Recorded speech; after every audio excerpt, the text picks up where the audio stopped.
나는 70을 넘긴 지금에서야 비로소 진짜 내 자신과 마주하게 되었다. 경주의 가을밤 불국사에 울려 퍼지는 종소리는 안개 자욱한 고요 속에서 더욱 깊게 울린다. 그 소리는 마치 오랜 세월을 뚫고 지금 이 순간으로 날 데려오는 것 같다. 나는 기도하러 온 게 아니다. 용서를 구하러 왔다. 그날 이후 마음 한구석에 깊이 숨겨둔 이름 하나가 오늘따라 유난히 또렷하게 떠오른다. 미현.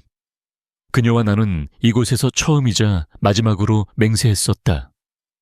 한 번뿐이었던 우리의 계절. 그 밤 나는 알았다. 시간이 지나도 잊히지 않는 이름이 있다는 걸. 그날 이후 나는 살아왔지만 동시에 도망쳐왔다. 그녀와의 기억, 내가 저질렀던 어리석은 선택들, 그리고 말하지 못한 진심까지. 나는 늘 혼자였다.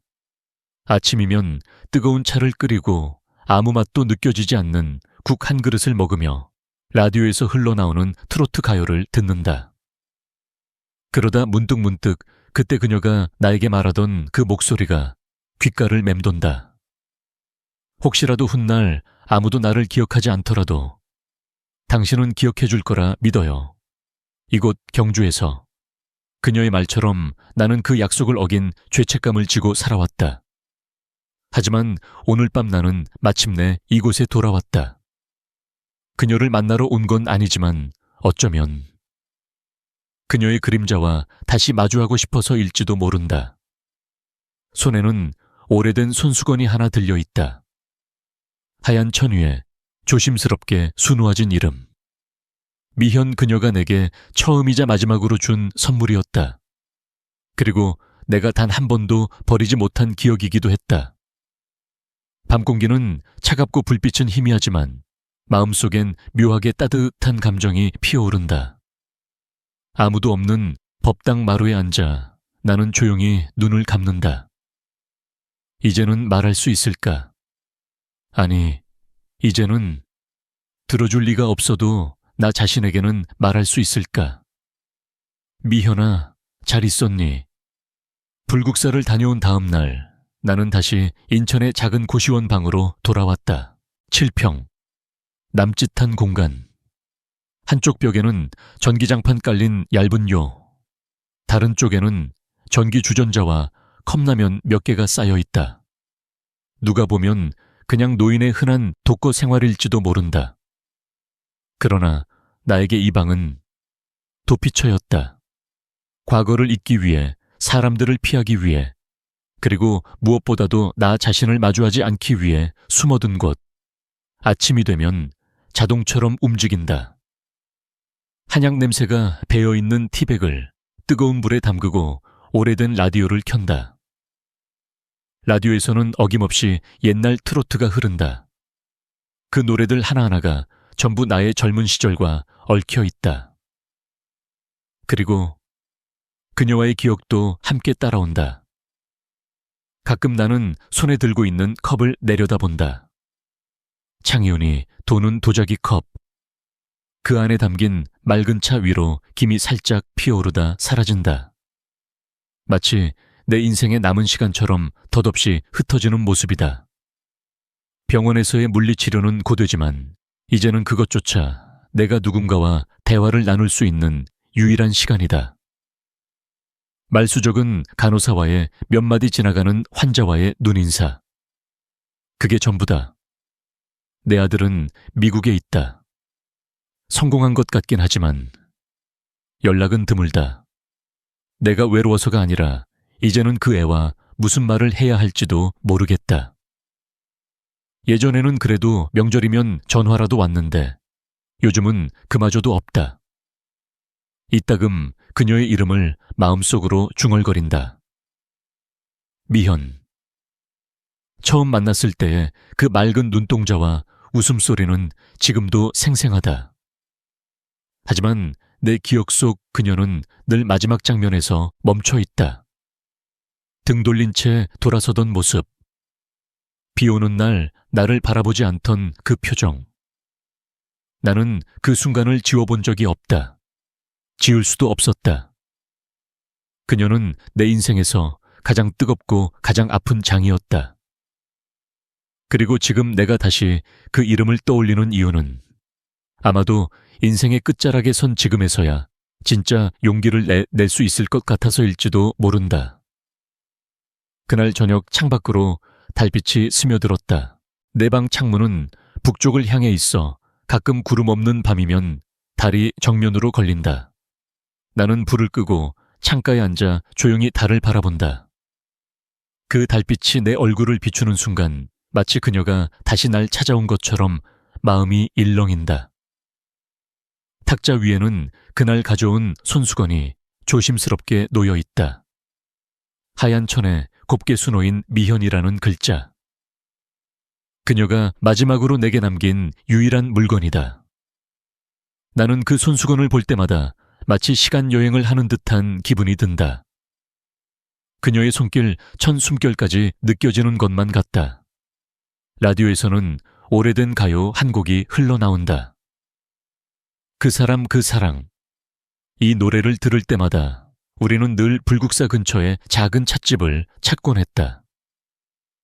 찻집 안에는 항상 따뜻한 국화차 향이 퍼져 있었고 그녀는 자꾸 예쁜 찻잔을 들고 조용히 웃었다. 그 미소는 계절이 바뀌어도 내 마음속에서 한 번도 흐려진 적이 없다. 그때 마셨던 차 향이 그립다. 그 시절엔 단순히 따뜻하고 부드러운 맛이라 생각했지만 지금 생각하면 그건 그녀의 존재 자체였다. 향기로 기억되는 사람, 말 대신 따뜻함으로 남는 사람. 나는 요즘 다시 국화차를 마신다. 하지만 아무리 진하게 우려도 그때의 맛은 나지 않는다. 어쩌면 그건 단순한 맛이 아니라 함께했던 시간이 만든 기억의 향이었는지도 모르겠다.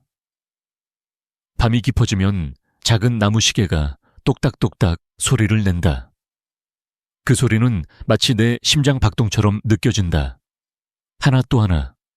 지나간 시간을 세듯 어쩌면 남은 시간을 세듯 조용히 울린다. 문득 오래전 불국사에서 들었던 바람 소리가 생각난다. 그녀와 함께 걷던 돌길 위 단풍잎이 바스락이며 발끝을 스치던 그 바람. 그 바람이 다시 불어오면 그녀가 돌아올 것만 같은 착각에 빠진다. 그리고 나는 오늘도 그 착각을 애써 부정하지 않는다. 왜냐하면 누군가를 진심으로 그리워한다는 건 그 사람을 다시 만나길 바란다는 희망과 닮아있기 때문이다. 28배 봄. 나는 경주 시내에서 초등학교 교사로 일하고 있었다. 그 시절의 경주는 지금보다 훨씬 느리고 조용한 도시였다. 봄이면 교정에 벚꽃이 흩날렸고 아이들은 흙먼지를 일으키며 운동장을 달렸다. 그리고 그날도 아이들을 집에 돌려보내고 나는 지친 몸을 이끌고 교무실을 나서던 참이었다. 그때였다. 교문 앞에 서 있던 그녀를 처음 본 건 하얀 간호복을 입고 머리를 단정히 묶은 그녀는 동네 보건소에서 새로 부임한 간호사라고 자신을 소개했다. 목소리는 단정했지만 눈빛은 어딘가 생기 넘쳤고 나는 처음부터 그 시선을 외면하지 못했다. 그녀의 이름은 미현. 서울에서 간호대학을 졸업하고 시골에서 봉사를 하고 싶다며 경주에 내려왔다고 했다. 우리는 자연스럽게 이야기를 나눴고 이후 매주 금요일마다 같은 찻집에서 마주쳤다. 그 찻집은 불국사 입구 쪽 작은 골목에 있는 이름도 없는 곳이었다.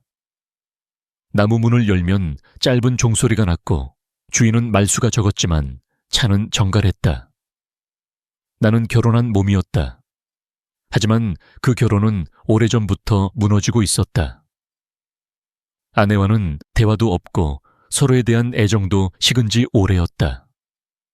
집은 그저 잠만 자는 곳이었고 마음은 늘 바깥을 향해 있었다. 그래서였을까? 미연과의 만남은 내게 오랜만에 찾아온 봄 같았다.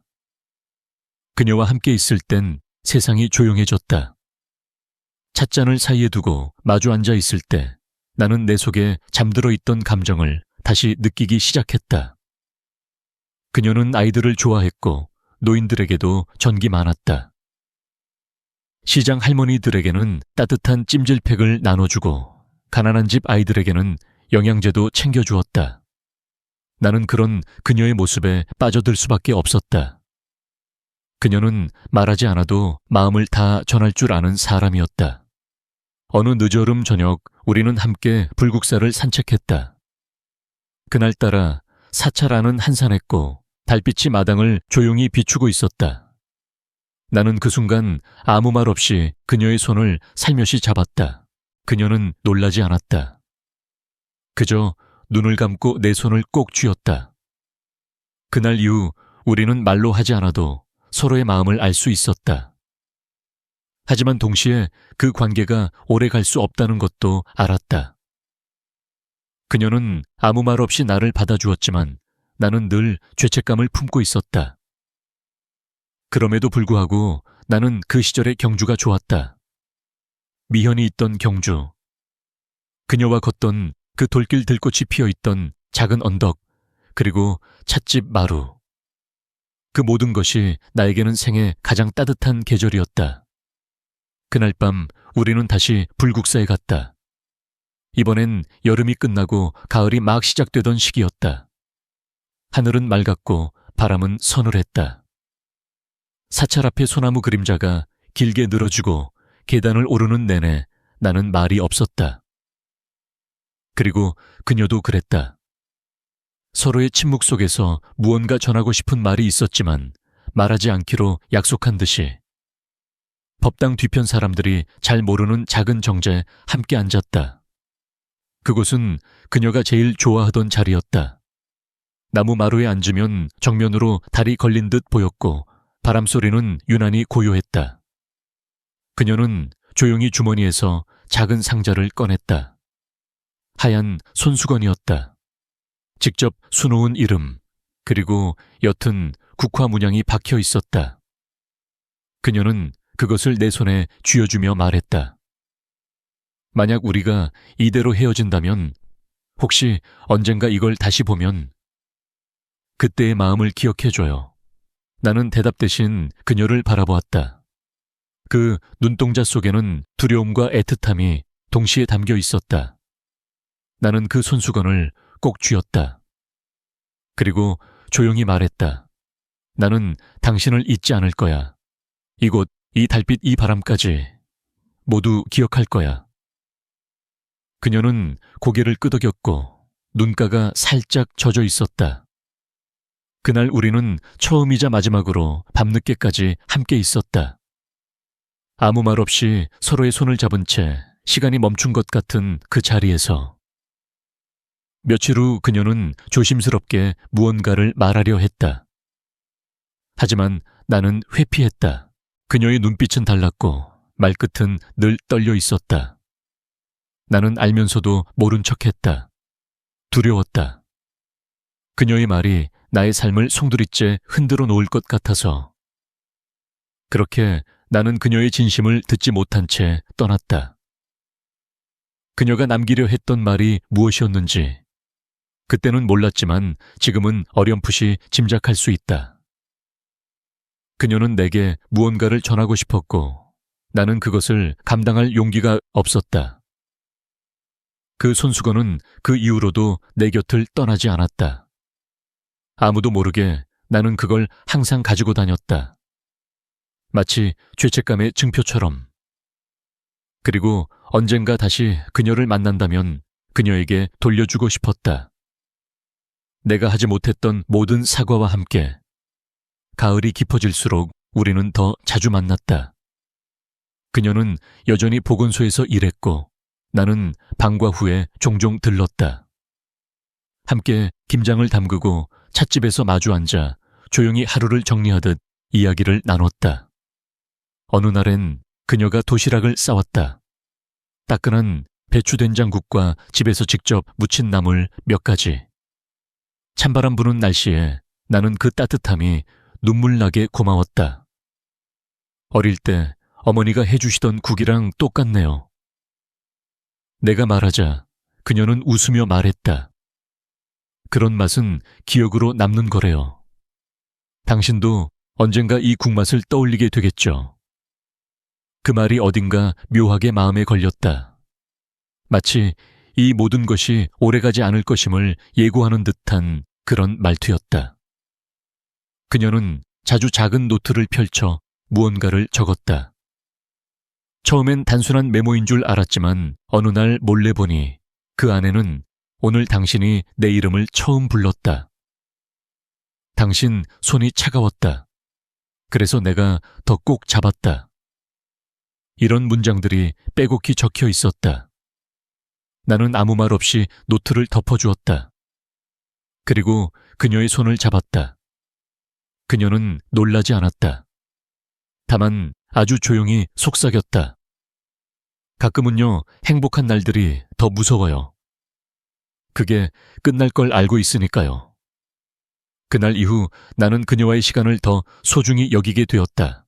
작은 산책, 조용한 찻집, 단풍잎을 줍는 일조차도 하나하나 기억하려 애썼다. 그러던 어느 날 그녀가 문득 물었다. 혹시 아이를 키운다는 게 어떤 느낌인지 알아요? 나는 놀랐다. 그녀가 왜 그런 질문을 했는지 그때는 깊게 생각하지 않았다. 그저 아들 하나 있어요. 미국에 있어요. 라고 대답했을 뿐이었다.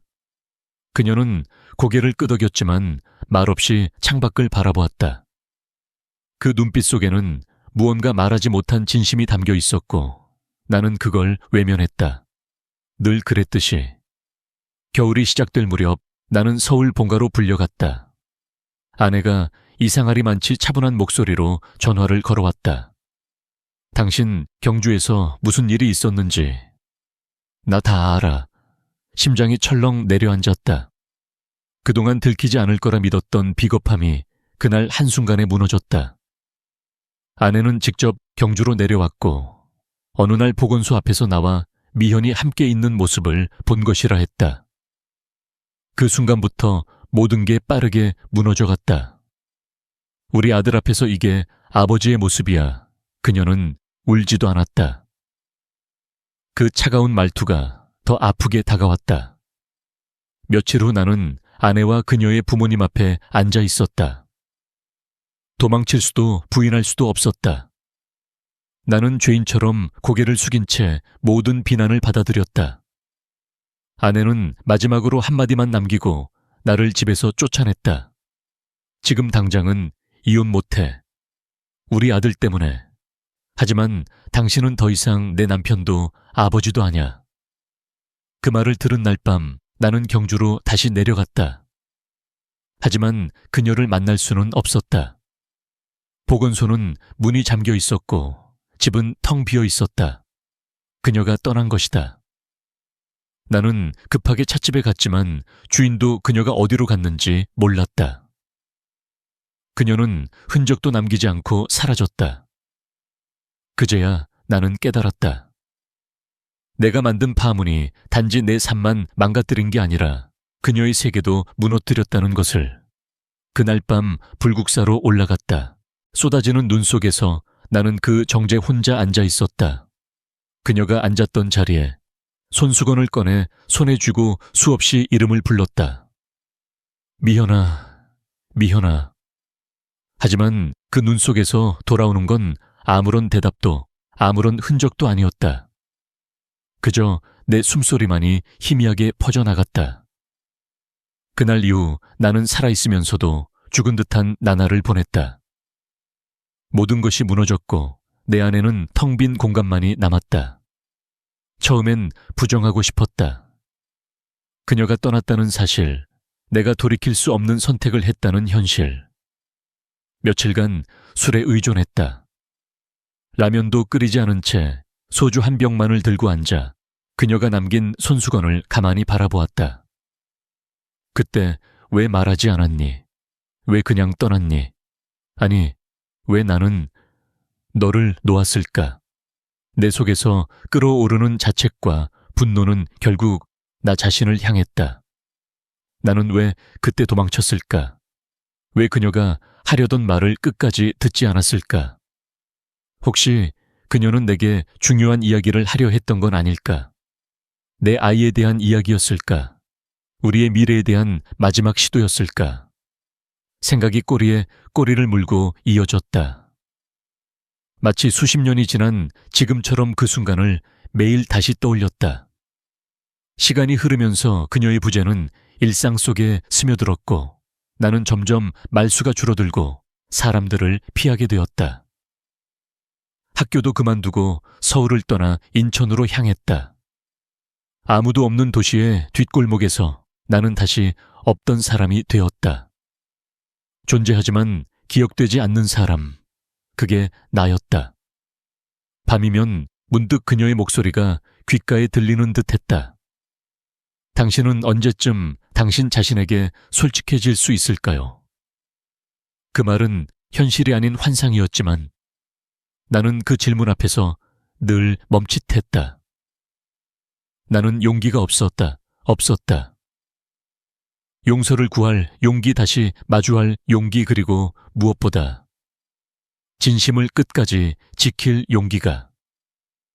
그녀는 그 모든 걸 혼자 짊어졌고 나는 그 무게를 외면했다. 지금 생각하면 나는 그 누구보다 비겁한 남자였다. 그리고 동시에 그 누구보다 그녀를 사랑했다. 시간은 흐른다. 하지만 나는 멈춰 있었다. 경주에서 돌아온 뒤 나는 완전히 다른 사람이 되었다.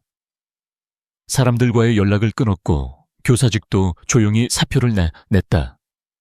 아무도 묻지 않았고 나도 설명하지 않았다.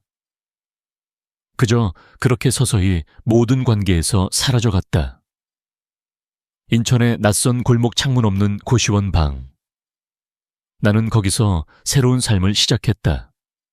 아니, 정확히 말하자면 피해 다닌 삶이었다. 아침이 와도 나는 일어나고 싶지 않았다. 밤이 되어도 잠들 수 없었다. 눈을 감으면 그녀의 얼굴이 떠올랐고 눈을 떠도 현실은 아무것도 달라지지 않았다. 거리에서 부부가 손을 잡고 걷는 모습을 보면 그녀와 함께 걸었던 그 돌길이 떠올랐다. TV에서 아이가 아버지를 부르며 달려가는 장면을 보면 내가 놓쳐버린 시간들이 가슴을 파고들었다. 나는 점점 말이 없어졌고 웃는 법도 잊었다. 식사는 대충 때우고 거울도 잘 보지 않았다. 삶은 나에게 무의미했고 나는 그저 하루를 견디는 데에만 집중했다. 아들과의 관계도 마찬가지였다. 그 애는 점점 나와 멀어졌고 나는 그것마저도 그냥 받아들였다. 언제부턴가 전화도 명절 인사도 없었다. 내 잘못이라는 걸 알고 있었다. 하지만 용서를 구할 용기도 어떻게 시작해야 할지도 몰랐다. 그냥 그렇게 나는 세상에서 서서히 지워지고 있었다. 누구에게도 기억되지 않고 어디에도 속하지 않는 사람.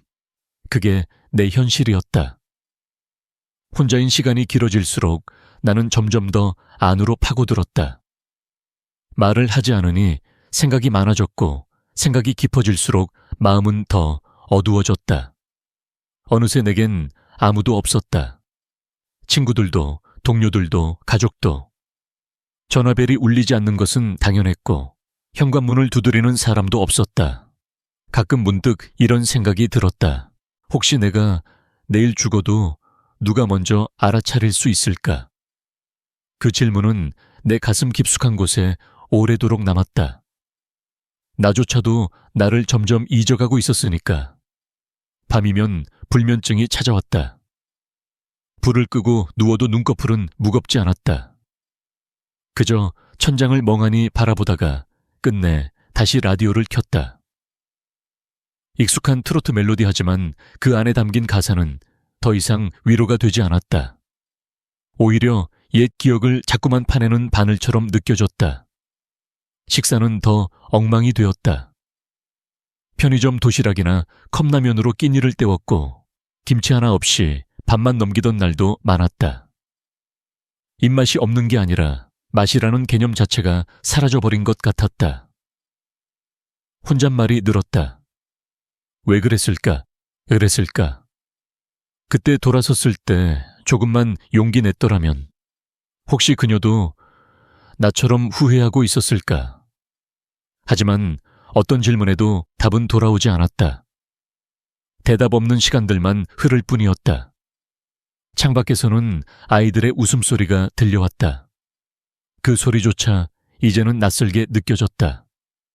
나는 그들과 같은 세계에 살고 있지 않다는 걸 매일매일 더 뼈저리게 느꼈다. 그러던 어느 날 거울을 보았다. 그리고 깜짝 놀랐다. 그 속에 비친 얼굴은 내가 아는 나가 아니었다. 무표정하고 어깨는 축 늘어졌으며 눈빛에는 생기가 없었다. 그제야 깨달았다. 나는 나 자신을 완전히 잃어버리고 있었다. 아침은 항상 같은 시간에 시작된다. 눈이 떠지는 건지 그저 잠이 끝나는 건지도 모를 정도로 기계처럼 몸을 일으킨다. 전기포트에 물을 올리고 묽은 커피 한 잔을 타서 창가에 앉는다. 맛은 없다. 그저 따뜻하다는 이유만으로 마신다. 입술에 닿는 온기만이 내가 아직 살아있다는 걸 알려주는 유일한 감각이다. 이른 오전 재활병원으로 향한다. 무릎 수술 후 꾸준히 다니는 물리치료.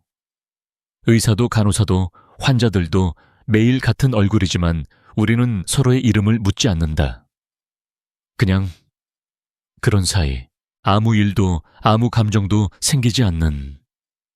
침대에 누워 기계를 돌리는 동안 나는 천장을 바라본다. 회색의 천장, 때때로 그 위에 떠오르는 얼굴, 미현. 그녀와 걷던 길, 그녀가 주었던 차 그녀의 눈빛, 그 모든 게 천장에 비쳐 보인다. 하지만 나는 입을 굳게 다문다. 누구에게도 말하지 않는다. 그 기억이 내 안에서 어떻게 자라고 또 얼마나 날 아프게 하는지. 말하면 사라질까봐 말하면. 다시는 그 얼굴을 떠올릴 수 없을까봐. 점심시간엔 병원 근처에 편의점으로 간다. 삼각김밥 하나, 두유 하나. 그게 나의 식사. 그리고 다시 집으로. 집이라기보단 숨는 곳. 세탁기 돌아가는 소리, 옆방에서 들려오는 TV 소리 그 속에서 나는 묵묵히 창밖만 바라본다. 햇살은 창틀에만 걸리고 방 안엔 늘 어둠이 먼저 깃든다. 가끔 누군가 복도를 지날 때 그 발소리에 심장이 잠시 뛴다. 누군가 나를 찾아오는 건 아닐까. 하지만 그런 일은 한 번도 없었다. 그렇게 하루가 흘러간다. 그리고 또 하루. 그리고 또 아무 일도 없는 하루. 삶은 무언가를 기대하며 사는 것이라지만 내 일상에는 기대도 설렘도 없다. 그저 숨을 쉬고 있을 뿐이다. 그날도 병원 복도에서 기다리던 중이었다. 늘 그렇듯 재활치료실 앞 의자에 앉아 조용히 이름이 불리기를 기다렸다. 그때 낯선 목소리가 들려왔다. 김영수 어르신 맞으시죠? 나는 고개를 들었다. 마스크를 쓴 젊은 여성 간호사가 내 앞에 서 있었다. 30이 조금 넘어 보이는 또렷한 눈매의 간호사. 이름표에는 정지은이라 적혀 있었다. 그녀는 예의 바르고 조용했다.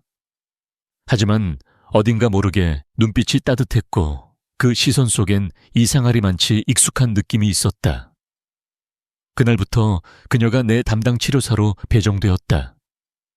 매일 같은 시간 같은 절차지만 그녀가 말을 걸면 나는 이상하게도 평소보다 대답을 많이 하게 되었다. 무릎은 많이 괜찮아지셨어요. 네, 예전만큼은 아니어도 걸음걸이가 예전보다 훨씬 부드러워지셨어요. 참 지난번에 말씀하신 경주. 저도 거기 참 좋아해요. 경주. 그녀가 처음으로 그 단어를 입에 올렸을 때 내 가슴 깊은 곳이 순간 멎는 듯 했다. 거기 가을 단풍이 참 예쁘죠. 나는 그 말에 아무 대답도 하지 못한 채 그녀의 손끝 움직임만 바라봤다. 그녀의 손이 어쩐지 어딘가 많이 닮아 있었다. 치료가 끝나고 돌아가는 길 나는 문득 뒤를 돌아봤다. 그녀는 고개를 숙이고 차트를 정리하고 있었지만 그 옆모습이 낯설지 않았다. 며칠이 지나도 그녀는 꾸준히 나를 대했다. 지나치게 다정하지도 무심하지도 않게. 다만 이상하게도 나의 말투 하나, 걸음걸이 하나에도 세심하게 반응했다. 나는 점점 그녀의 존재가 신경 쓰이기 시작했다. 그리고 언젠가부터 혼잣말이 늘었다. 정지은, 어디서 들어본 이름인데. 하지만 나는 기억하지 못했다. 혹은 아직 떠올릴 준비가 되지 않았던 걸지도 모른다. 며칠 뒤 치료를 마치고 돌아서려던 내게 지은 씨가 조심스레 말을 걸었다. 어르신, 실례가 안 된다면 차 한 잔 드실래요? 뜻밖의 제안이었다.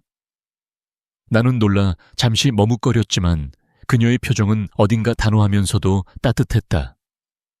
병원 근처 작은 찻집 허브차 향이 은은하게 퍼지는 조용한 공간.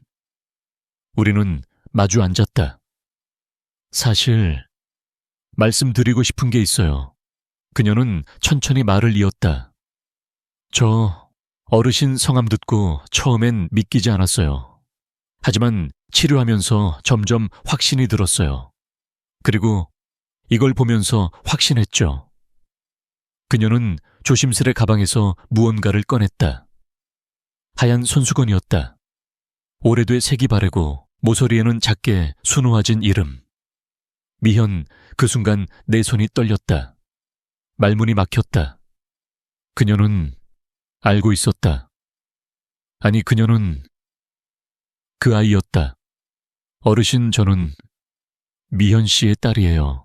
어머니가 돌아가시기 전까지도 이 손수건을 가장 아끼셨어요. 그분은 끝까지 당신을 원망하지 않으셨어요. 숨이 멎는 듯 했다. 머릿속이 하얘지고 아무 말도 떠오르지 않았다. 나는 어쩌면 이 세상 어디엔가 내 아이가 있을지도 모른다고 가끔 상상은 했었다. 하지만 이렇게 내 앞에 그 아이가 자라 어른이 되어 지금 이 순간 나를 마주하고 있다니. 처음엔 복잡했어요. 왜 이제야 나타났는지, 왜 그때 떠났는지. 근데 어머니가 늘 말씀하셨어요. 그 사람도 아팠을 거야. 너무 미워하진 마. 그래서 저는 당신을 지켜보고 싶었어요. 나는 차마 그녀의 눈을 똑바로 바라볼 수 없었다. 죄스럽고 부끄럽고 감히 어떤 말로도 이 상황을 설명할 수 없었다. 그저 입술만 겨웃대며 한마디를 건넸다. 미안하다. 그 말밖에 그 순간 내 안에서 꺼낼 수 있는 건 없었다. 그날 이후 나는 며칠 동안 아무 말도 하지 못했다. 병원에 가도 치료 중에도 집에 돌아와서도 그녀의 마지막 말만이 머릿속에 맴돌았다. 저는 당신을 지켜보고 싶었어요. 그 말은 단순한 호기심이 아니었다. 그 안에는 혼란, 분노, 슬픔, 그리고 아주 조심스러운 애정이 겹겹이 겹쳐져 있었다. 며칠 후 지은 씨가 다시 나에게 말을 걸었다. 이번엔 평소처럼 아무렇지 않게. 어르신, 이번 주말에 혹시 시간 되세요? 근처에 작은 전시회가 열리는데 같이 가보시면 좋을 것 같아서요. 나는 순간 주저했다. 하지만 이상하게도 마음속 어딘가에서 그래 가보자 라는 소리가 들렸다. 주말 우리는 함께 전시회에 갔다. 작은 갤러리에서 열리는 지역 예술가들의 사진전. 사진 속엔 사계절의 경주가 담겨 있었다. 봄의 벚꽃길, 여름의 안압지 가을, 단풍이 내려앉은 불국사, 그리고 겨울의 조용한 대릉원. 나는 그 풍경들 앞에서 오래도록 멈춰 섰다. 그곳엔 미현이 있었다. 그녀와 걷던 길, 그녀와 나눈 숨결, 모든 것이 다시 살아 움직이는 듯했다. 지은 씨는 조용히 내 옆에서 걸음을 맞췄다. 우리는 말없이 전시장을 돌았다. 그리고 끝에 다다랐을 때 그녀가 조심스레 말했다. 언젠가 어머니가 이런 말씀을 하셨어요. 당신이 나를 기억하고 있다면 그걸로 충분해. 저는 그 말이 당신에게도 닿았으면 좋겠어요. 나는 고개를 끄덕였다. 그날 처음으로 마음속에 아주 작은 문이 열리는 걸 느꼈다. 그 문 너머에서 차가운 바람 대신 아주 미약한 봄바람이 불어오는 듯 했다. 그날 이후 나는 아침에 눈을 뜰 때 조금 덜 무거운 마음으로 일어났다. 변한 건 아무것도 없었다. 방도 그대로였고 몸도 여전히 아팠다. 하지만 이상하게도 무언가를 해보자는 생각이 들었다. 첫 번째로 시작한 건 라디오를 끄는 일이었다. 대신 조용히 차를 우려냈다. 음악 대신 물이 끓는 소리, 차시피 잔 속에서 퍼지는 소리를 들었다. 처음엔 어색했지만 점점 마음이 편안해졌다. 다음으로는 걷기였다. 매일 병원만 오가던 길에서 벗어나 근처 공원까지 천천히 걸어보기로 했다. 처음엔 몇 발짝이 전부였다.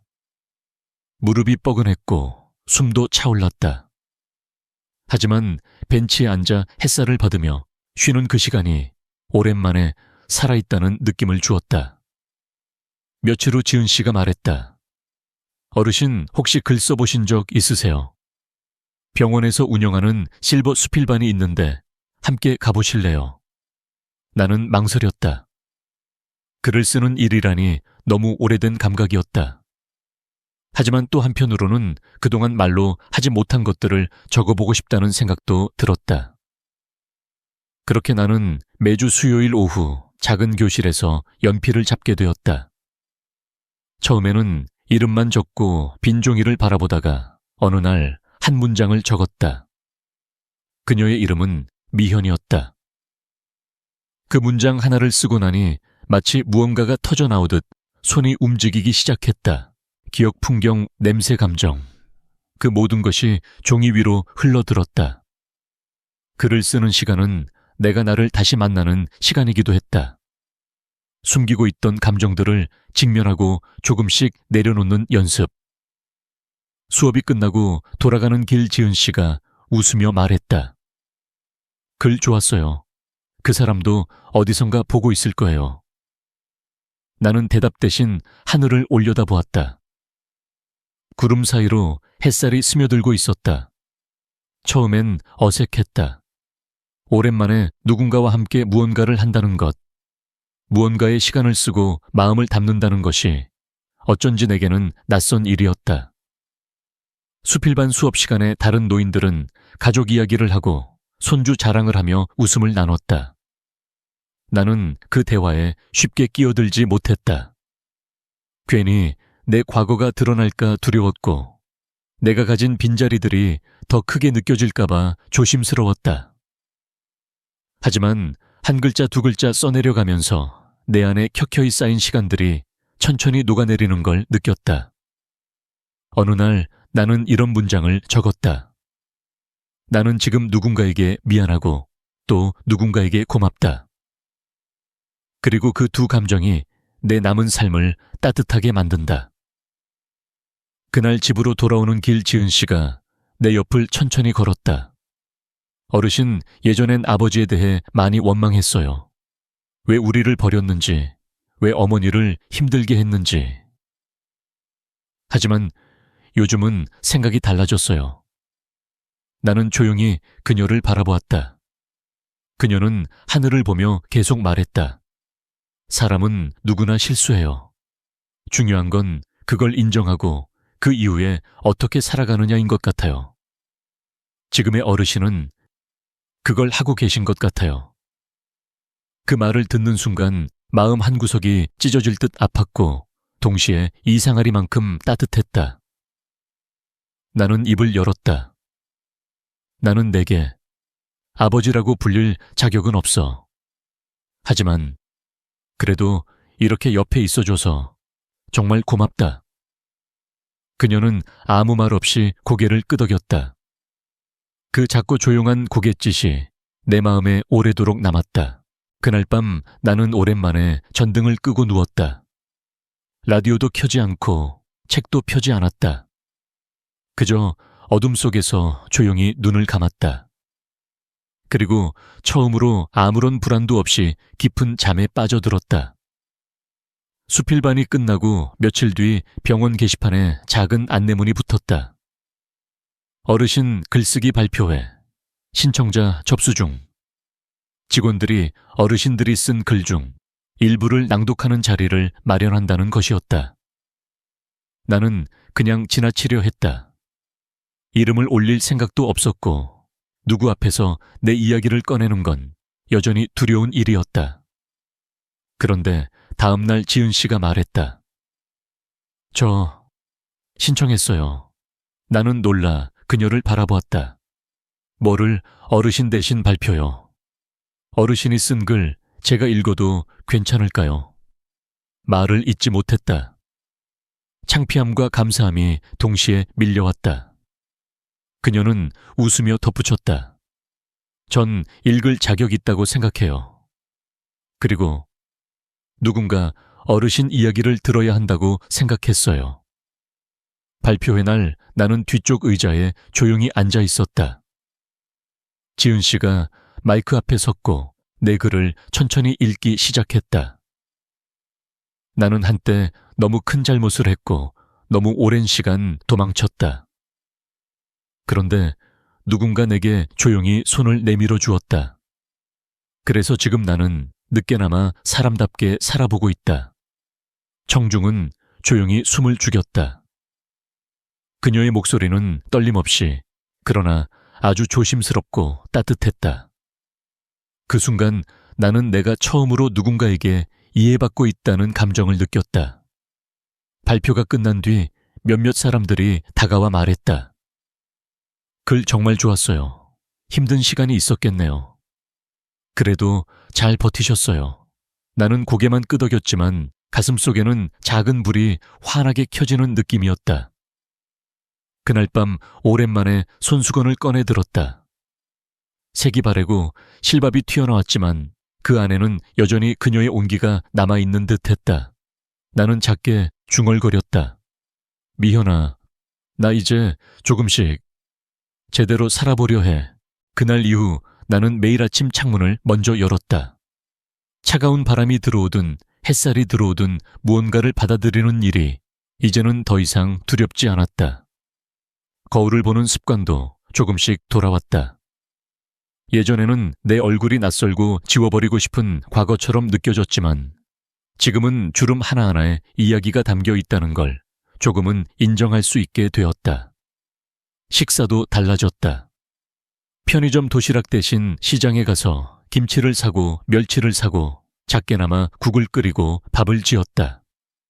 처음엔 어색했지만 이상하게도 그 모든 과정이 내 삶을 정리하고 다시 쌓아 올리는 느낌이었다. 사람들과 인사도 하기 시작했다.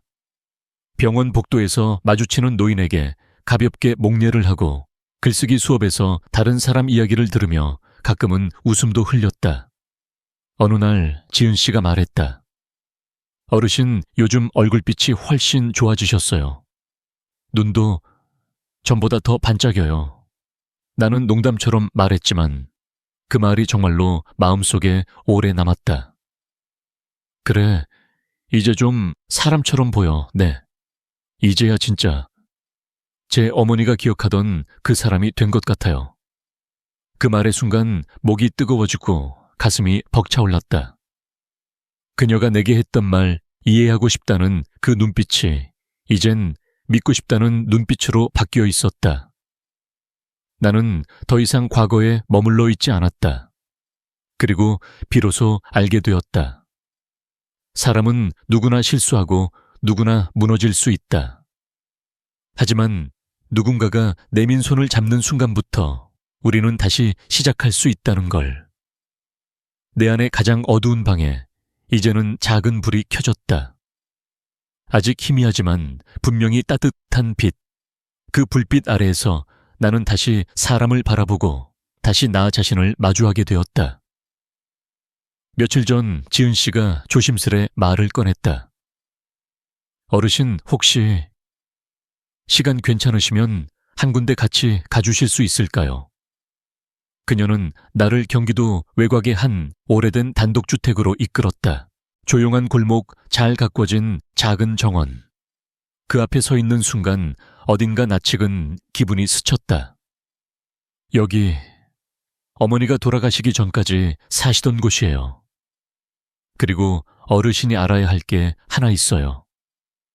그녀는 나를 방 한쪽에 있는 작은 책상 앞으로 데려갔다. 거기엔 오래된 상자 하나가 있었다.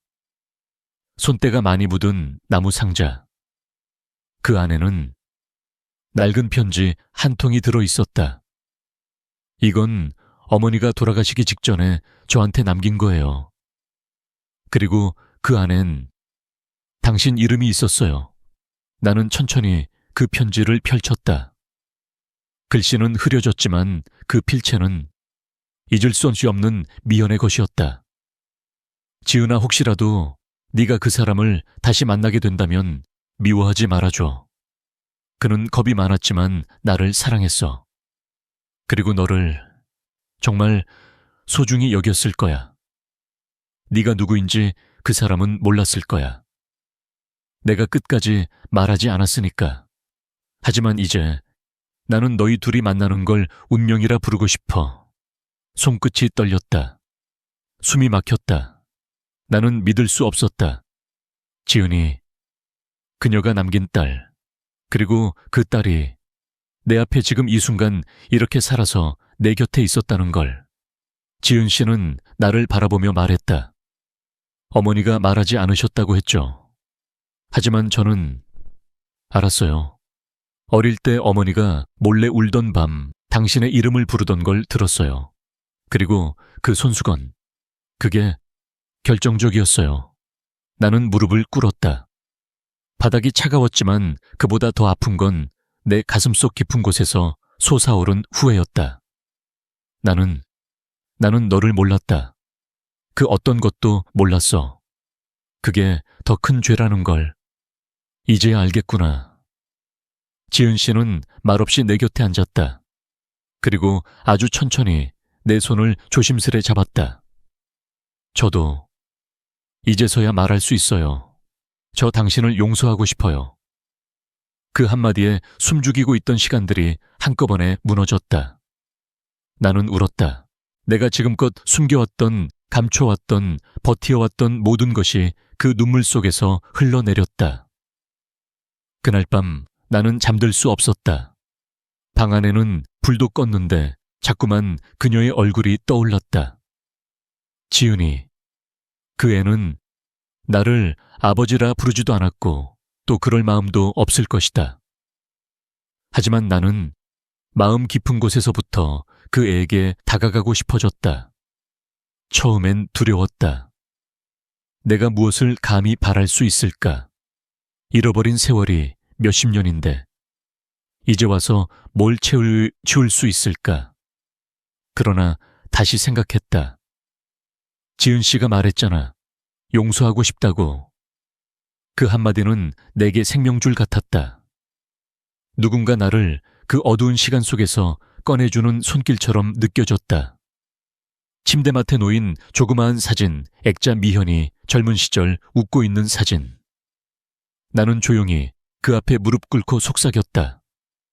미현아, 우리가 너무 어리석었지.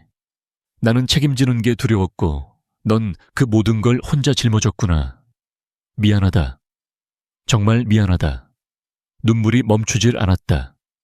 어떤 눈물은 미현을 향한 그리움이었고 어떤 눈물은 지은이에게 주지 못한 시간들이었다. 그리고 나 자신에 대한 부끄러움이었다. 내가 과거를 바꿀 수는 없지만 지금부터는 다를 수 있지 않을까. 내가 그 아이 곁에서 아무것도 바라지 않고 그저 조용히 있어주는 것만으로도 어떤 의미가 되지 않을까. 나는 다시 한번 다짐했다. 말 대신 행동으로, 미안함 대신 진심으로 그렇게 살아보겠다고. 다음 날 아침 나는 작은 꽃다발 하나를 들고 지은 씨의 집 앞을 찾았다. 그녀가 문을 열었을 때 나는 조용히 말했다. 아버지라 불러달란 말은 하지 않을게. 그저 당신이 힘들 때 기댈 수 있는 한 사람이고 싶어요. 그녀는 놀란 눈빛으로 나를 보았다가 작게 고개를 끄덕였다. 그럼 오늘은 같이 어머니 기일 준비하러 가실래요? 나는 그 말에 마음이 따뜻하게 풀리는 걸 느꼈다. 경주는 아직도 그때 그 모습이었다. 조용히 흐르는 시간, 산사 너머로 울리는 풍경소리, 그리고 늦가을 바람이 낙엽을 몰고 다니는 고요한 경내. 그날 나는 작은 배낭 하나만 메고 불국사 언덕길을 올랐다. 예전에도 그랬다. 그녀와 처음 약속했던 장소.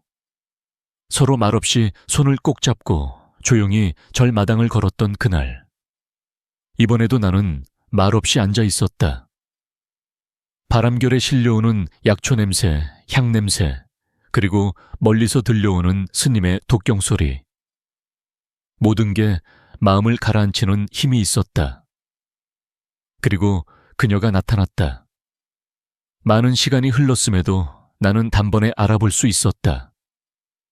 그녀는 여전히 단정했고 눈빛엔 그 시절보다 더 깊은 것이 담겨 있었다. 잘 있었어요. 그녀가 먼저 말을 건넸다. 나는 일어나 조심스럽게 고개를 숙였다.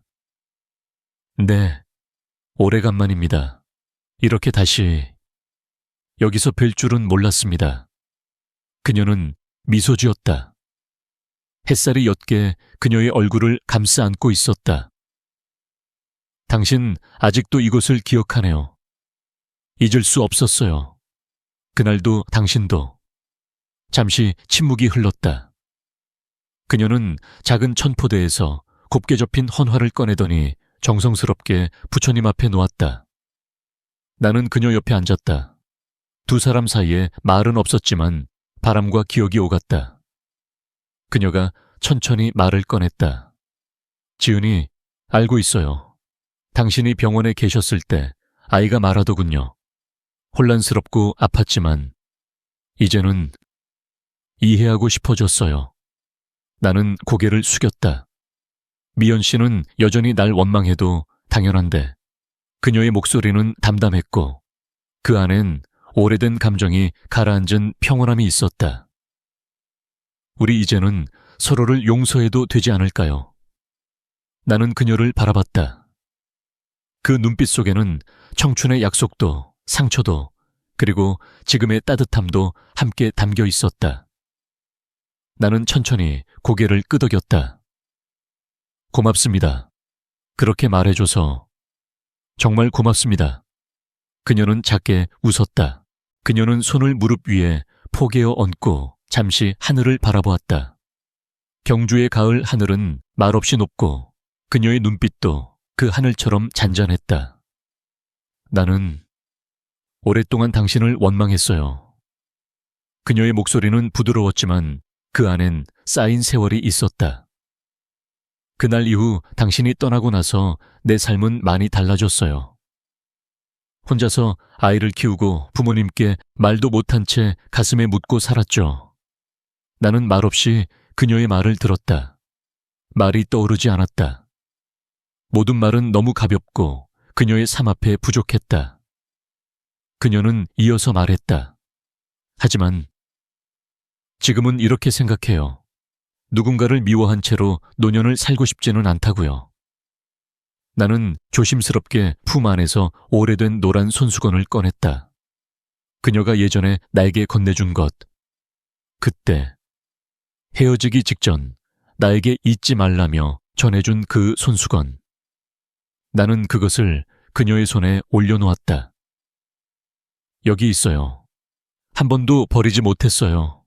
매번 꺼낼 때마다 나는 당신을 기억했어요. 그녀의 눈가가 붉어졌다. 손수건을 펼쳐보는 손이 조금 떨리고 있었다. 이걸 아직도 가지고 있었군요. 그녀는 조용히 웃었다. 그리고 손수건을 가슴에 꼭 안았다. 나는 용기를 내어 말했다. 이제는 그냥 친구가 되어주실 수 있나요? 말동무가 되어주실 수 있나요? 지금이라도 옆에 있고 싶습니다. 그녀는 고개를 천천히 끄덕였다. 그래요. 우리 이제라도 말벗이 되어줍시다. 그녀가 내게 조심스럽게 손을 내밀었다. 나는 그 손을 두 손으로 감싸 쥐었다. 세월의 흔적이 가득한 손이었지만 그 안엔 따뜻함이 있었다. 그 순간 멀리서 은은하게 종소리가 울렸다. 마치 새로운 시작을 알리는 소리처럼. 그날 이후 나는 매주 경주에 들러 그녀를 만난다. 대부분은 아무 말 없이 함께 차를 마시고 같은 풍경을 바라보고 하루의 날씨에 대해 얘기하거나 지난 시절의 단편들을 꺼내보는 시간이다. 그녀와 나는 이제 연인이 아니라 인생의 동행자로서 서로의 삶에 조용히 기대어 살아간다.